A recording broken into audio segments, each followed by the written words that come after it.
Samajwadi party का stand Sunil साजन आज clear कर दीजिए। क्या रामजीलाल सुमन ने सही कहा? राणा सांगा को गद्दार समाजवादी पार्टी मानती है क्या? देखिए, समाजवादी पार्टी किसी भी वीर सपूत को गद्दार नहीं मानती, लेकिन हमारे नेता माननीय अखिलेश यादव जी ने एक बात कही कि भारतीय जनता पार्टी जिस तरीके से इतिहास के पन्ने पलट करके इस देश में हिंदू मुसलमान का माहौल बनाना चाहती है, उसमें देर सवेर बीजेपी फंस जाएगी, बीजेपी की विचारधारा के लोग फंस जाएंगे। अच्छा, हम जैसे मैं अगर आपके कार्यक्रम में इस बात को कहूं कि वीर सावरकर जी बहुत बड़े क्रांतिकारी थे, लेकिन उनसे एक गलती हो गई कि अंग्रेजों से उन्होंने माफी मांगी, तो वो हमारे नायक नहीं हो सकते, बिल्कुल नहीं हो सकते। तो जीवन में अगर किसी से कोई गलती कहीं कुछ हो गया, हम इतिहास के बहुत अच्छे स्टूडेंट भी नहीं रहे, हम तो मैथ फिजिक्स के स्टूडेंट रहे हैं, लेकिन अब क्योंकि अब आप डिबेट कराते हैं तो हम लोगों को पढ़ना पड़ता है इतिहास। राजनीति ऐसी आ गई कि वर्तमान के दौर पे बात ही नहीं हो रही, न महंगाई पे, न बेरोजगारी पर, न कुछ नहीं। तो जब आप इतिहास में जाएंगे तो इतिहास का अगर कोई काला अध्याय है तो वो सामने आता है। कौन सा काला अध्याय सुनील, किसकी बात कर रहे हैं? नहीं, मैं पूरे इतिहास की बात कर रहा हूं। आओ, आजादी की लड़ाई हो, आजादी के बाद की हो, उससे पहले के हो, मुगलों की हो, अंग्रेजों की हो, या उससे पहले की हो, क्योंकि इतिहास तो है ना, इतिहास तो इतिहास रहेगा। तो हम उन इतिहासों में नहीं जाना चाहते। जो देश के लिए लड़े हैं, जो देश के लिए मरे हैं, उनका सबके लिए नमन है।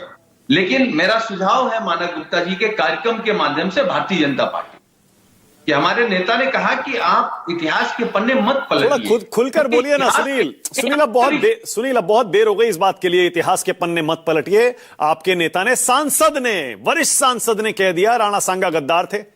अब कह दीजिए, बाबर को बुलाया था राणा सांगा ने, आप काला अध्याय का जिक्र कर रहे थे ना, शायद उसी का जिक्र कर रहे थे आप कि राणा सांगा ने बाबर को बुलाया था, हिंदुस्तान आइए, शायद उसी वही काला अध्याय था, इसीलिए गद्दार आप कह रहे हैं। हाँ, कह दिया होगा रामजीलाल सुमन ने इसीलिए।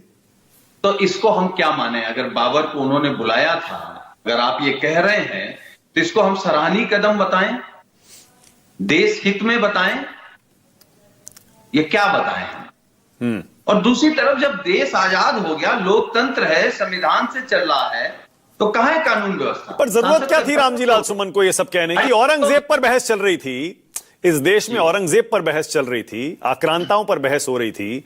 ऐसे में राणा सांगा जो अपने ही एक वीर सपूत है, आप खुद कह रहे हैं आप ही के शब्दों में, उनको घसीटने की जरूरत क्या थी इस बहस में रामजीलाल सुमन को? देखिए मानक जी, मैं इस बात को स्वीकार कर रहा हूं कि औरंगजेब का नाम लेकर के, बाबर का नाम लेकर के भारतीय जनता पार्टी, आरएसएस इस देश के मुसलमानों को यह कहे कि आप बाबर की औलाद हो, औरंगजेब की औलाद हो, तो ये तो सच नहीं है ना। इस देश का मुसलमान बाबर और औरंगजेब की औलाद तो है नहीं, या है? और अगर औलाद है तो फिर तो पीढ़ी दर पीढ़ी बात होगी कि कौन कौन उनकी औलादें हैं, किस किस तरीके से औलादें हैं, किसका ब्याह किसके साथ हुआ था, किससे कौन पैदा हुआ। ये बहस का मुद्दा अच्छा नहीं है। नहीं सुनील, एक सेकंड सुनील, एक सेकंड। बड़ा अच्छा, आप ना बड़ा कई बार ना बड़ा कन्वीनियंट, बड़ा सुविधाजनक रवैया अपना लेते हैं। आप कहते हैं नहीं, हिंदू मुसलमान नहीं होना चाहिए, बीजेपी करती है, महंगाई पर बात नहीं हो रही, आज के मुद्दों पर बात नहीं हो रही। इस बहस में घी किसने डाला आग में? आपके सांसद ने डाला ना। मैंने पूछा ना अभी, औरंगजेब पर बहस चल रही थी, राणा सांगा को घसीटने की क्या जरूरत थी? उधर से अगर मुसलमान हो रहा है तो इधर से हिंदू हुआ ना, आपके सांसद ने किया। नहीं, मतलब हिंदू का मतलब हम लोग हिंदू नहीं है मानक भाई। समाजवादी पार्टी के राष्ट्रीय अध्यक्ष हिंदू नहीं है, और जिन सांसद जी ने बयान दिया वो हिंदू नहीं है। दलित है तो हिंदू नहीं रह गए, आप बड़ी जात के हैं तो हिंदू हो गए। नहीं, राणा सांगा को क्यों लाए बहस में? सवाल ये नहीं है ना, राणा सांगा को क्यों लाए?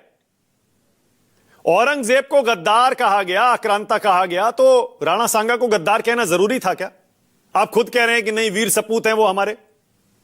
हम कह रहे हैं मानक जी, पार्टी ने क्या कहा, या सदन में जो बहस हो रही क्या हो रही है कि भाई अगर किसी को कोई बात इतिहास में खराब लगी तो आप न्यायपालिका जा सकते थे, न्यायालय जा सकते थे, भारतीय जनता पार्टी तो हर बार कहती है, जब हम लोग कोई विरोध करते हैं कि आप न्यायालय चले जाइए, आप घर तोड़ देंगे, दलित सांसद का गाड़ी तोड़ देंगे, हमला करेंगे, उनकी हत्या करने का प्रयास करेंगे। तो कहां है कानून व्यवस्था?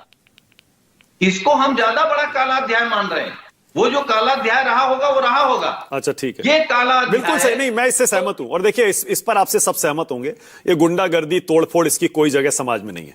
लेकिन सुनील, आपने अभी अभी वीर सावरकर का भी नाम लिया जी। आपने कहा कि आप किसी भी वीर सपूत के खिलाफ नहीं बोलेंगे इतिहास में, तो आप वीर सावरकर को भी आज कह दीजिए, क्योंकि कांग्रेस पार्टी तो उनको माफी वीर कहती है, आज कह दीजिए कि नहीं, आप वीर सावरकर को वीर सपूत मानते हैं देश का, पर हां एक गलती हो गई माफी मांगने की। नहीं, आजादी की लड़ाई वो लड़ रहे थे, तभी तो जेल में थे। ऐसे तो जेल में नहीं थे, शौकिया जेल में नहीं थे। बहुत बढ़िया। उसके बाद वो घबरा गए, क्या हो गया, कौन सी विचारधारा उन पर हावी हो गई कि उन्होंने लिखित माफी मांग ली।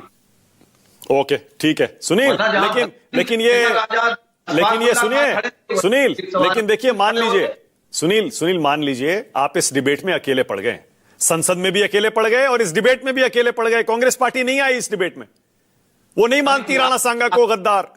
हम अकेले नहीं, इतिहास के साथ खड़े माना जी। हाँ,